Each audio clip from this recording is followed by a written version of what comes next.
Pas më shumë se 8 ditësh i bllokuar në ndërnoja, një 44 vjeçar është nxjerrë gjallë në një operacion që po cilësohej si një mrekulli.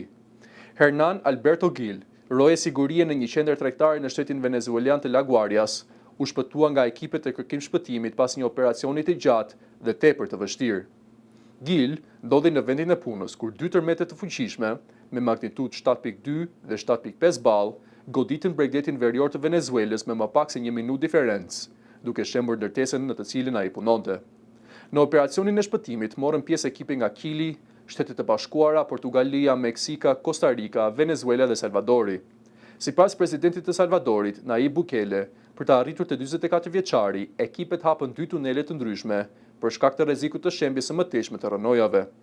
Gjatë gjithë kohës, atij ju sigurua ujë dhe lëngje përmes tubave, çka rezultoi vendimtare për mbijetesën. Bashkëshortja e tij, Guzbimar Gonzales, tha se për ditë të tëra nuk e dinte nëse ai ishte ende gjallë dhe e quajti burrin e saj një luftëtar për forcën që tregoi gjatë gjithë kësaj periudhe. Mjeku që e trajtoi më një herë pas shpëtimit deklaroi se gjendja e Gil ishte e qëndrueshme dhe cilësoi mbijetesën e tij si një mrekulli, duke vlerësuar gjithashtu punën e pandërprerë të ekipeve të shpëtimit.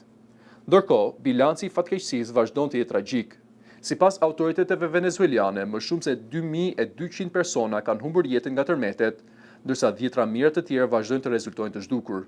Kombet e Bashkuara kanë nisur përgatitjet për menaxhimin e katastrofës, ndërsa ekspertët paralajmërojnë se numri përfundimtar i viktimave mund të jetë shumë më i lartë.